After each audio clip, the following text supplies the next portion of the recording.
제가 여러분 교회 오실 때 보셨는지 모르겠지만 유클리드하고 브로드웨이 코너에 새로운 집을 짓고 있습니다. KB 홈, 그래서 이제 오픈 하우스하고 하나 모델 하우스를 짓고 분양을 시작하고 있습니다. 그전에는 그곳에 아주 오래된 오피스 빌딩과 그 뒤쪽에는, 주유소 뒤쪽에는 아주 오래되고 낙후된 멕시칸 레스토랑이 있었습니다.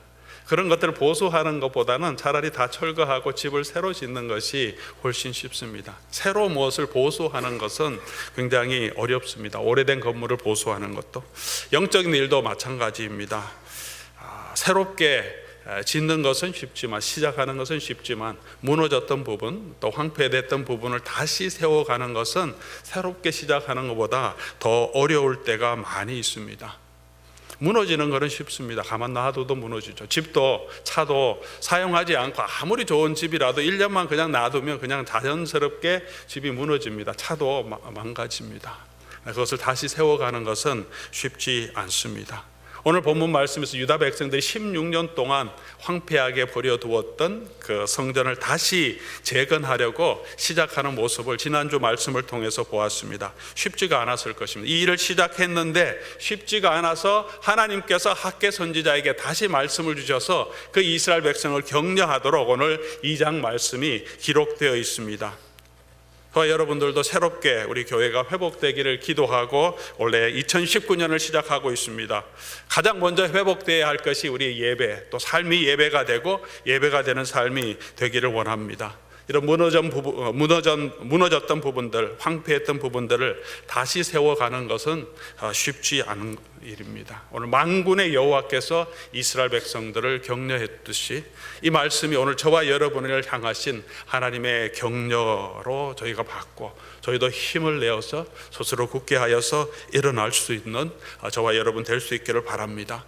가장 먼저 우리가 낙심하지 않고 예배를 회복하기 위해서 해야 되는 가장 첫 번째 원리를 우리가 배울 수 있는 것은 하나님의 말씀을 계속 들어야 한다는 것입니다. 저와 여러분이 하나님 말씀을 계속해서 들어야 합니다. 오늘 1절 말씀 보니까 일곱째 달 곧 그 달 21일에 라고 이 날짜를 기록해 주고 있습니다. 15절, 1장 15절에도 학개 선지자가 이스라엘 백성에게 말씀하여서 그들이 공사를 다시 재개한 시간이 그때 다리오 왕 제2년 여섯째 달 24일 6월 24일이었습니다. 바로 2장 1절에 일곱째 달 7월 21일이 되었습니다. 며칠이 지났습니까? 계산 잘 안 되시죠? 저도 잘 안 됩니다만 그렇게 긴 시간 한 달 정도 지났습니다. 넉 주 정도가 지났습니다. 넉 주 지나고 하나님께서 다시 말씀하십니다. 이 성전을 건축하고 재건하는 이 일이 언제 끝나냐 하면 4년이 더 걸리는 일입니다. 한번 일어나서 건축하자 그러고 하루 이틀 일주일 봉사하고 성전이 재건되는 것이 아닙니다. 4년이 걸리는 일입니다. 우리가 영적으로 내가 회복되는 일들이 오늘 내가 한번 말씀에 은혜 받았다고 당장 회복되는 일이 아닙니다. 계속 시간을 투자하고 노력해야 하는 것입니다. 몇 년이 걸릴 수도 있습니다. 4년, 5년의 기간을 통해서 점점 조금씩 회복되기도 합니다. 그 중간에 업앤다운이 계속 있을 수 있습니다. 다시 재건하는 것은 그렇게 쉽지 않습니다. 4주가 지났으니까 이스라엘 백성들이 이제 이 다시 재건하는 일에 힘든 것을 몸소 체험할 수 있는 시간입니다. 자기가 직접 산에 가서 나무를 해와갖고 이 재건해야 합니다. 자기 일도 돌아보아야 합니다. 4주 지나니까 힘들었겠죠. 바로 그 조금 힘들 때 하나님 말씀이 다시 임하여서 그들을 격려합니다. 시작이 반이라고 해서 시작한 것이 중요합니다. 그러나 계속해서 해가는 일도 중요합니다. 여러분 이제 새해 3주 정도 지났는데 새해 New Year Resolution이라고 보통 하는데 새해 새로운 결심을 한 것이 있습니까? 잘 지키고 있습니까? 작심삼일이라고 그러는데 3주까지 오신 분은 대단하신 거죠. 한 달 더 지켜가시는 분은 아마 큰 성공을 하신 겁니다. 3, 4주 정도 지나면 우리 새로운 결단이 흔들릴 수가 있습니다. 쉽지 않는 현실을, 녹록하지 않은 현실을 우리가 만나기 때문입니다. 하나님께서 아시고 4주 정도 지나니까 다시 나타나셔서 권면해 주십니다. 그리고 이 7월 21일에 말씀 임했다 하는데 이 기간이 어떤 기간이냐 하면 7월 15일부터 22일까지는 초막절 기간입니다. 초막절 첫 번째 15일과 마지막 8째 되나 일주일 지나고 다음 또 주일은 안식일로 지킵니다. 일을 하다가 쉬는 시간이 좀 많이 된 거죠. 쉬다 보면 다시 속개하기가 쉽지 않습니다. 월요병이라는 것이 있습니다. 주일 쉬고 또 월요일에 일 가려고 하면 쉽지 않습니다. 다시 일어나서 쉬다가 다시 가려고 하면, 화요일부터는 괜찮은데 한번 쉬었다가 다시 일어나려고 하면 그것도 그 일이 쉬운 일이 아니지 않습니까? 좋고 재밌는 일이면 막 월요일날 빨리 가서 일하고 싶겠지만 짜증나고 비즈니스가 되지도 않고 커스터머에 시달리고 그러면 나가고 싶지 않죠. 이 일이 쉬운 일이 아니었습니다. 고생되는 일이었는데 안식하고 다시 일어나기가 쉽지 않은 바로 그때 21일 날 하나님께서 다시 말씀으로 이스라엘 백성들을 권면해 주십니다. 때를 따라 그렇게 말씀이 저와 여러분에게 필요합니다. 또 이 날은 어떤 날이냐면 초막절과 함께, 이 초막절은 솔로몬 성전을 봉헌한 그 봉헌식을 한 날입니다. 초막절을 지키면서 성전을 다시 재건하는 이스라엘 백성들이 초막절을 당했을 때 기억난 것이 무엇이겠습니까? 그 전에 솔로몬 성전을 우리가 초막절 때 세웠는데, 열왕기상 8장 2절에 보면 이스라엘 모든 사람이 다 에다님 월 곧 일곱째 달 절기에, 일곱째 달이 절기가 초막절을 얘기합니다. 7월 15일이죠. 그리고 6절 말씀 보면 제사장들이 여호와의 언약궤를 그 초소로 메어 드려서, 성전은 이미 다 완성되어 있습니다. 이 초막절 날 축제 때 여호와의 제사장들이 이 언약궤를 메고 이제 지성소에 가서 안착하고 잔치한 날입니다. 성전 봉헌식을 한 날입니다. 이스라엘 백성은 그렇게 하나님 말씀을 통해서 그 날을 기억하고 있습니다. 초막절을 지키는데 그때 이 솔로몬 성전을 그렇게 아름답게 하나님 봉헌했는데 지금 이 다시 건축한 이 성전이 얼마나 초라합니까? 재료도 많이 없고 사람도 많이 없습니다. 그러니 얼마나 또 낙심이 되었겠습니까? 초막절을 지나면서 솔로몬 성전을 생각하니까 낙심이 되고 힘이 빠질 때 하나님 말씀이 학개 선지자에게 임해서 이스라엘 백성들에게 권면하라, 격려하라, 그렇게 말씀해 주십니다. 하나님은 그렇게 은혜로우신 분입니다. 우리가 필요할 때, 낙심될 때, 좌절할 때, 그때 하나님 말씀으로 찾아오십니다. 사랑하는 성도 여러분, 저와 여러분이 힘들다면, 지쳐 있다면, 내 마음이 조금 나태해져 있다면, 또 우리가 너무나 초라하고 내가 하는 일이 너무나 초라해 보이고 그래서 낙심이 될 때가 있다면, 우리가 다시 한번 우리를 찾아오시고 말씀으로 저와 여러분을 찾아오시는 이 하나님 우리에게 주시는 이 말씀을 듣고 격려와 위로를 얻어야 합니다. 그렇게 하나님께서는 때를 따라 저와 여러분에게 말씀으로 권면해 주십니다. 저희가 지금 수요 부흥회를 하고 있습니다. 한 달 동안 계속하고 있습니다. 한 주간 특세하면, 숙제 지나면 끝나고, 주말에 우리가 부흥회를 하면 그때 끝나고 한 2, 3주 지나면 다 말씀이 이미 사라져 나는데, 매주마다 지금 2주 동안 계속 말씀을 들으니까 여전히 이 말씀의 은혜가 또 계속 있습니다. 또 이번 주에는 또 예배 중에 주시는 은혜라는 말씀으로 우리 고태영 목사님 말씀 증거해 주시면 조금 식으려고 하면 다시 말씀으로 도전하고 다시 회복되고 한 달 내내 그런 은혜가 있을 줄 압니다. 왜 그렇습니까? 계속 말씀을 듣기 때문이죠. 계속 말씀을 들어야 저와 여러분이 믿음 가운데 살아갈 수 있습니다. 주일에만 말씀을 듣는 것이 아니라 주일 한번 예배 드리고 주중 내내 말씀을 잊어버리고 다시 주일날 오는 것이 아니라 주중에도 다시 한번 하나님을 기억하고 예배의 자리로 나오고 기도의 자리로 나올 때 저와 여러분이 이 세상만 바라보지 않고 우리를 창조하시고 우리를 붙들고 계신 그 하나님을 만나고 믿음으로 더 세워갈 수 있을 줄 믿습니다. 한 번 들었다고 해결되는 것이 아닙니다. 특별히 내가 힘들고 어려울 때, 영적으로 낙심되어 있을 때 더 예배의 자리를 사모해야 합니다.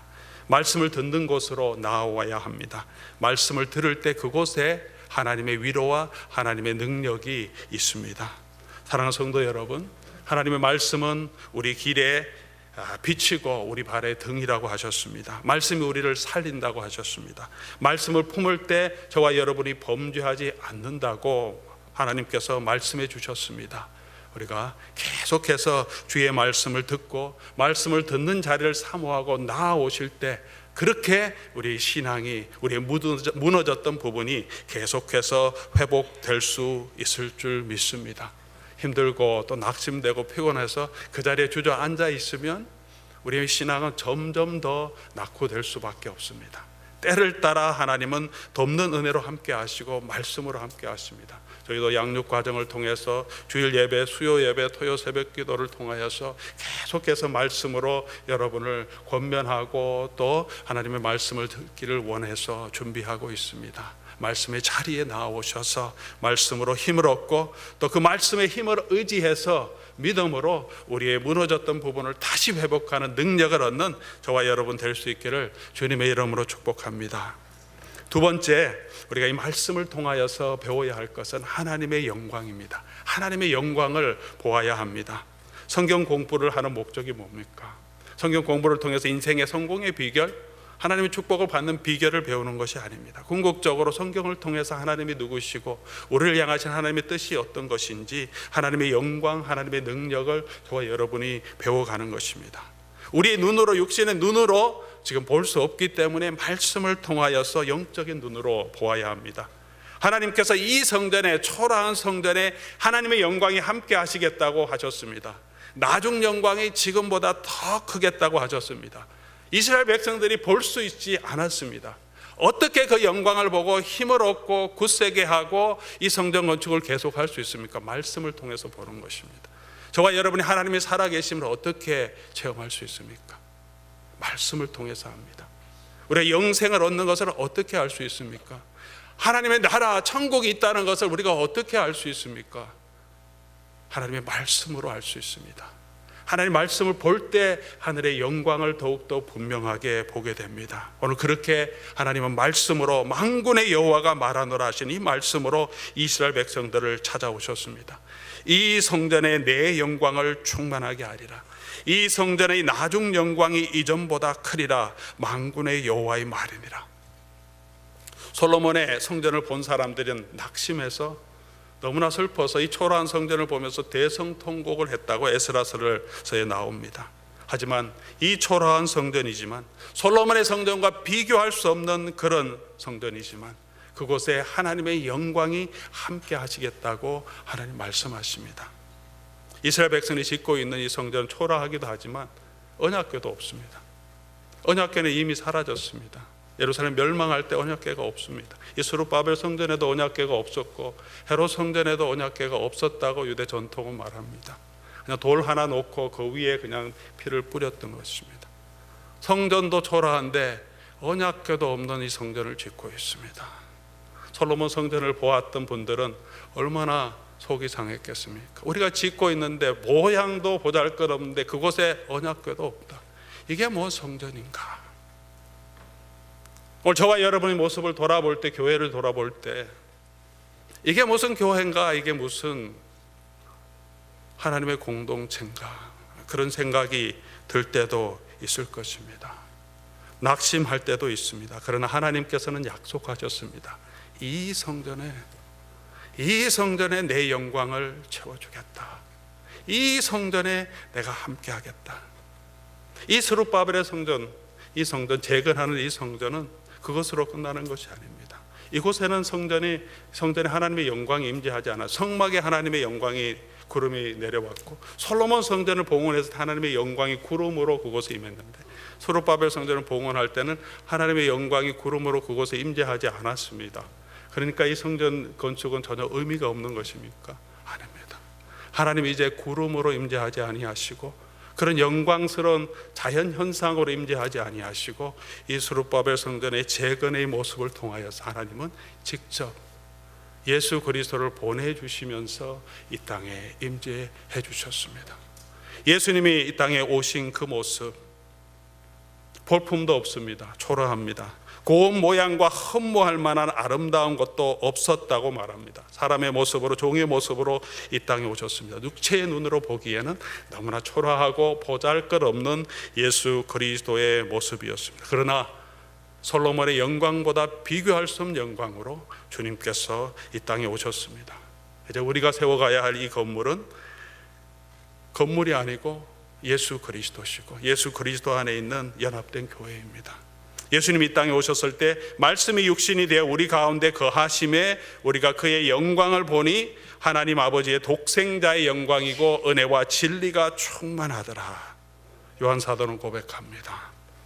솔로몬의 성전에는 잠시 영광도 구름으로 임했습니다. 이제 저에게 눈으로는 보이지 않지만 하나님의 영광이 예수 그리스도 안에서 실제적으로 우리 가운데 함께 하십니다. 잠깐 머물다가 떠나는 것이 아니라 예수님이 너희 가운데 거하심에 그렇게 합니다. 솔로몬의 성전을 세울 때 솔로몬이 그들 앞에 있었습니다. 이제는 예수 그리스도 하나님 아들 된 대제사장 예수 그리스도께서 저와 여러분의 대제사장이 되어주셔서 저희 예배를 받으시고 우리를 하나님의 처소로 이끌어 가십니다. 솔로몬은 셀 수 없는 짐승의 피로 하나님 앞에 예배를 드렸습니다. 짐승의 피로 하나님 앞에 제사를 드렸습니다. 그러나 그 짐승의 피로 우리의 양심과 우리의 죄를 깨끗하게 할 수 없었습니다. 하지만 단번에 드린 예수 그리스도의 피를 통해서 저와 여러분을 새롭게 하시고 우리의 영혼을 씻어주시고 우리가 하나님 앞에 담대히 나아갈 수 있게 해주셨습니다. 솔로몬이 세운 그 영광으로 영광스러운 예복을 입고 찬송하는 무리들 가운데서 대제사장이 지성소에 들어갈 때 그것도 1년에 한 번밖에 자기를 향한 또 백성들한 속죄의 제사를 가지고 피를 뿌리고 그 피를 가지고 떨면서 들어갈 수밖에 없었던 그 성소였는데 저와 여러분은 예수 그리스도의 이름으로 이제는 이 땅에 있는 성소가 아니라 하나님의 보좌 앞으로 담대하게 언제나 예수 그리스도의 이름으로 나아갈 수 있는 축복을 허락해 주셨습니다. 그렇게 예수 그리스도께서 성전이 되어주시고 그 예수 그리스도의 영을 하나님의 교회에 허락해 주셨습니다. 예수님이 떠나실 때 내가 너희와 함께 하겠다, 다시 보혜사를 보내주시겠다 하시면서 이 교회 가운데 하나님의 영을, 저와 여러분의 가운데 하나님의 영을 보내주셨습니다. 그리고 그 교회와 예수님은 동일하게 생각하십니다. 사울이 교회를 핍박하고 성도들을 핍박했는데 예수님께서 나타나셔서 뭐라고 하셨습니까? 사울아 사울아 너는 왜 나를 핍박하느냐. 교회를 핍박하는 것은 예수님을 핍박하는 것으로, 예수님과 교회는 하나 되며 예수님의 영이 저와 여러분에게 이 예루살렘 공동체에 함께 하셨기 때문에 사울이 교회를 핍박하고 성도를 잡아 가두고 스데반을 죽일 때 예수님은 동일하게 아파하시고 동일하게 고통을 느끼십니다. 그렇게 예수 그리스도의 영이 저와 여러분 가운데 함께 하십니다. 저희는 육신을 입고 있기 때문에 이 영광을 잘 보지 못할 때가 있습니다. 사도 바울은 이것을 질그릇 속에 담긴 보배라 그렇게 표현합니다. 우리 가운데 하나님의 영광이 임재하고 있습니다. 솔로몬의 성전에 임했던 그 영광보다 비교할 수 없는 영광, 이전 영광보다 더 큰 영광으로 지금 저와 여러분 가운데 함께하고 있습니다. 우리 눈으로 잘 보이지 않아서 그렇습니다. 오늘 저와 여러분들이 이곳에 모인 이유가 뭡니까? 휴일 아침에 새벽부터 나와서 찬양대 연습을 하고 파킹랏도 봉사하는 분이 있습니다. 저 겨울엔 춥고 여름에는 햇볕이 얼마나 따갑습니까? 먼저 와서 예배하고 파킹랏 봉사를 하는 분들도 있습니다. 때로는 또 파킹랏이 좁기 때문에 욕을 바가지로 얻어먹으면서도 그 일을 섬깁니다. 집에서 가족들 설거지 하는 것도 힘든데 교회 와서 수백 명의 설거지 봉사를 또 감당합니다. 예배 드립니다. 돈 받고 하라 그래도 하기 힘든데 돈을 내면서까지 이 봉사의 일을 감당하고 있습니다. 쉴 수 있는데 이 아침에 이 자리에 모인 이유가 무엇입니까? 우리 보기에는 보잘것없는 것 같지만 저와 여러분의 심령 가운데 성령께서 함께 하시기 때문이죠. 성령께서 움직여 주셨기 때문에 저와 여러분이 이곳으로 나오게 하시고 한 교회로 모이게 하셨습니다. 성격도 다르고 고향도 다르고 취미도 다르고 어떤 때는 저 사람하고 예수 그리스도가 아니면, 교회가 아니면 친구 될 수 없는 사람도 있습니다. 그런데 우리가 함께 모여서 친교를 합니다. 포도원을 모입니다. 선교회를 모입니다. 때로는 부딪힐 때도 있고 때로는 안 맞아서 답답하고 어려울 때도 있지만 형제가 힘들고 어려울 때 또 그리스도의 사랑 안에서 우리가 얼마나 섬깁니까? 봉사합니까? 얼마나 간절히 그 형제의 질병을 위해서, 가족의 어려움을 위해서 또 우리가 함께 기도해 줍니까? 어디에서 우리가 이런 은혜가 있습니까? 성령께서 저와 여러분과 함께 하시기 때문입니다. 질그릇 같은 우리의 몸 때문에, 우리의 연약함 때문에 우리 가운데 있는 이 영광을 잘 보지 못할 때가 있습니다. 우리가 질그릇에 집중하지 않고 우리 가운데 있는 보배로우신 예수 그리스도의 성령을 바라볼 수 있기를 바랍니다. 질그릇같이 부족한 모습은 보고 낙심하지 마시고, 이 말씀을 통하여서 그 가운데 있은, 우리 가운데 임재하신 하나님의 영광을 볼 때, 그 영광이 더 분명하게 보일 때, 저 한 영혼에게 있는 성령의 역사하심이 우리가 보여질 때, 그 영혼을 사랑하시고 당신을 내어주신 예수 그리스도의 사랑이 얼마나 큰지를 우리가 바라볼 때 그 영혼을 사랑할 수 있고, 그 영혼을 기도할 수 있고, 그 영혼을 나보다 존귀하게 여길 수 있고 섬길 수 있는 마음을 하나님이 주실 것입니다. 우리 속에 말씀을 통하여서 임재하시는, 영광 가운데 함께 하시고 우리를 변화시켜 가시는 그 예수 그리스도의 영광을 바라볼 수 있기를 바랍니다. 이전 영광보다 더 큰 영광으로 하나님은 이 시간에 함께 하시는 줄 믿습니다. 우리 예배는 어떻습니까? 이스라엘 백성들은 늘 돈은 얼마나 비쌉니까? 양 한 마리 바치려면 그것을 가져 바쳐도 우리의 양심은 깨끗하게 될 수 없는데, 저와 여러분들은 날마다 하나님 앞에 나와 예배할 수 있습니다. 각자 집에서 언제든지 하나님의 이름을 부르며 예수 그리스도의 이름으로 하나님의 보좌 앞에 나아갈 수 있습니다.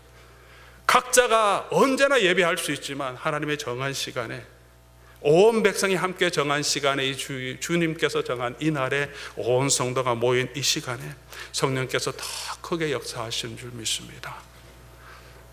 이 시간이 어떤 시간입니까?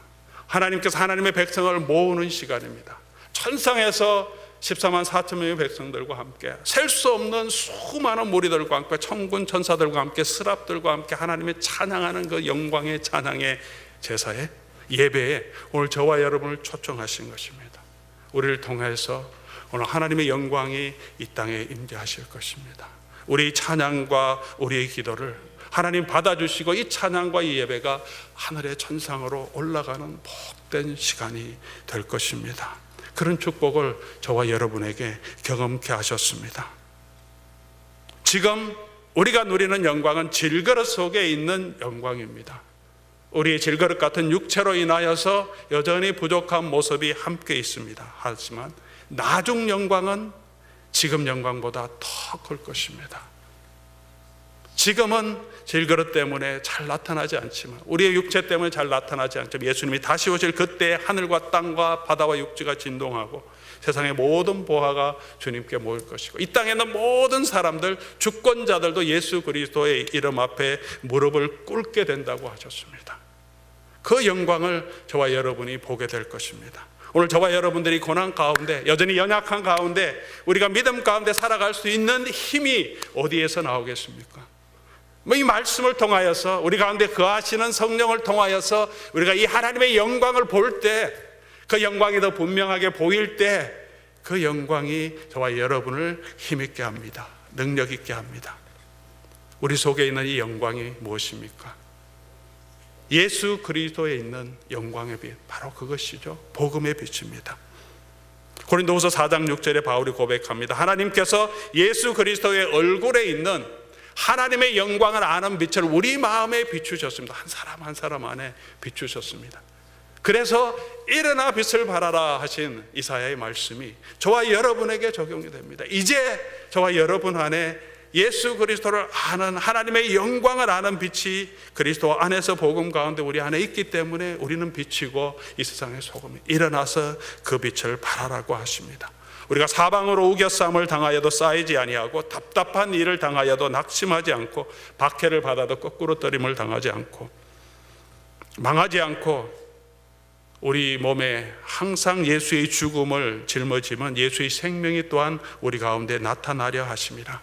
낙심하지 않을 이유가 무엇입니까? 우리 가운데 있는 예수 그리스도의 능력입니다. 그 능력이 어떻게 경험되고 어떻게 나타나는지를 사도 바울은 10절에 말합니다. 우리가 항상 예수의 죽음을 내 몸에 짊어짐은 예수의 죽음을 내 몸에 짊어지면 예수 그리스도의 생명이 또한 이 썩어 없어질 이 몸에서 이 부족한 사람을 통하여서 나타나게 된다 합니다. 언제 하나님의 영광이 드러납니까? 저와 여러분이 그리스도의 마음을 품고 예수 그리스도의 죽음을 짊어질 때 그곳에서 하나님의 영광이 나타난다고 말합니다. 복음의 능력이 언제 나타납니까? 열받아서 같이 공격할 수 있는데 참고 하나님 앞에 맡기는 성도의 삶을 통하여서 예수 그리스도의 죽음을 내가 짊어질 때 그곳에서 하나님의 영광이 나타납니다. 매일 성경 묵상을 통해서 토요일 본문 말씀 예수님의 세례 장면을 우리가 묵상했습니다. 예수님이 죄에 있는 사람들과 같이 줄을 서서 세례를 받으러 가지고 계신 모습, 그리고 물에 빠져서 세례를 받으시는 모습을 보여주십니다. 이 세례는 예수님이 당할 고난이라고 하셨고, 세례 받으심을 통하여서 끝까지 예수님은 세례 물의 죽음 가운데에서 가는 삶을 사시고 마지막에 십자가로 가셨습니다. 그 예수님께서 세례 받으시고 물에서 올라오실 때 하늘이 열리고 하나님의 성령이 임재하고 하나님의 영광이 드러나 이는 내 사랑하는 아들이고 내 기뻐하는 자라는 놀라운 역사가 나타나게 됩니다. 저와 여러분이 바로 예수 그리스도의 세례, 예수 그리스도의 죽으심을 우리도 짊어질 때 우리가 옆에 있는 형제 자매들 향하여서 우리가 예수 그리스도의 사랑으로 내가 섬김의 자리에 내려갈 때 그 모습이 나타나는 그 삶 가운데서 하나님의 영광이 드러나게 됩니다. 그 가운데 우리가 하나님의 역사를 우리 눈으로 보게 될 줄 믿습니다. 그것이 우리의 능력이고 우리의 힘입니다. 우리 겉사람은 점점 낡아져 가고 있습니다. 점점 연약해져 가고 있습니다. 그러나 우리의 속사람은 날로 새로워지도다고 사도 바울은 고백합니다. 우리가 이 땅에서 삶은 영원한 것이 아닙니다. 점점 약해지지만 우리가 주목하여 바라보는 것은 보이는 것이 아니고 보이지 않는 것이고, 잠깐 있는 것이고, 보이지 않는 것은 영원한 것, 영원한 천국을 바라보고 갈 수 있습니다. 우리가 이길 수 있는 이유는 우리가 말씀을 통하여서 바로 이 하나님의 영광을 볼 때 우리가 믿음으로 이겨나갈 수 있습니다. 하나님의 영광을 주목하여 보고 믿음으로 담대하게 일어나셔서 우리 예배를 회복하는 은혜가 저와 여러분에게 이 로뎀 교회에 충만하기를 바랍니다. 세 번째 우리에게 주시는 교훈이 무엇이겠습니까? 그래서 어떻게 하라고 합니까? 우리 하나님 말씀 보면 우리 4절 말씀이죠. 스룹바벨아 여호수아야 모든 남은 백성들아 스스로 굳세게 할지다. 스스로 굳세게 할지다. 내가 너희와 함께 하겠다. 두려워하지 말라. 애굽에서 너희를 구속하여 낸 나의 말과 내 영이 너희와 함께 하겠다 약속해 주셨는데, 그러니까 너희는 가만히 있으라 하지 않고 뭐라고 말씀하십니까? 스스로 굳세게 하라. 스스로 굳세게 하여 일할지어다 라고 말씀하십니다. 하나님의 영광이 저와 여러분과 함께 하기 때문에 그러므로 스스로 굳세게 하라고 말씀하십니다. 낙심이 될 때 좌절하지 말고 스스로 말씀을 듣고 계속해서 듣는 자리에 나아가고 하나님이 보여주시는 영광을 바라보게 해주십시오 간구하면서 스스로 굳세게 하라. 스스로 굳세게 하라. 우리의 힘으로가 아니라 주신 이 말씀으로 나와 함께 하시겠다고 하시는 하나님의 성령의 능력을 의지함으로 그것을 붙들고 스스로 격려하시기 바랍니다. 하나님께서 저와 여러분과 함께 하실 것입니다. 스스로 굳세게 하고 일하라고 하십니다. 일하라고 하십니다. 스스로 굳세게 하여서 말씀을 듣는 자리로, 예배의 자리로 나오라고 예수님께서는 말씀하십니다. 하나님의 영광을 바라보라고 말씀하십니다. 그러면 내가 함께 하겠다. 내가 너에게 평강을 주시겠다고 약속해 주셨습니다. 누가 하셨습니까? 만군의 여호와의 말이니라. 오늘 이 짧은 본문의 매 구절마다 만군의 여호와의 말이니라, 만군의 여호와의 말이니라, 만군의 여호와의 말이니라 라고 말해주고 있습니다. 아마 이스라엘 백성들이 너무나 낙심하고 너무나 힘이 없고 연약했기 때문에 하나님의 학개 선지자를 통해서 그렇게 간절한 마음으로 야 내가 너희와 함께한다, 내가 너에게 말한다 계속해서 말씀해 주고 계시는 줄 믿습니다. 오늘도 우리를 찾아오셔서 성령 가운데 역사하시는 우리 예수 그리스도를 만나시고 이 예수 그리스도의 말씀을 듣는 저와 여러분 될 수 있기를 바랍니다. 만군의 여호와께서 저와 여러분에게 말씀하십니다. 내가 너와 함께 하겠다. 그러므로 스스로 굳세게 하라. 두려워하지 말라. 일어나 일할지어다. 일어나서 걸어가면 주님께서 일어나게 해주시고 걸어가게 하시고 기뻐 뛰며 성전에 들어가서 춤을 추며 하나님 앞에 나아가게 인도해 주실 줄 믿습니다. 그 영광을 바라보고 걸어갈 때 우리의 삶의 예배가 회복되고 예배가 우리의 삶이 되는 그런 하나님의 은혜를 풍성하게 누리기를 주님의 이름으로 축복합니다. 오늘 말씀 생각하시면서 우리 찬송 같이 한번 하고 기도하면 좋겠습니다. 지극히 높은 주님의 지성소로 다시 한번 들어가기를 원합니다. 다시 이곳에 하나님의 영광, 하나님의 은총을 베풀어 주시고 내 안에 사라져갔던 소망이 회복되고 내 안에 죽어갔던 예배가 다시 회복되기를 원합니다 하는 마음으로 우리 같이 찬양하겠습니다.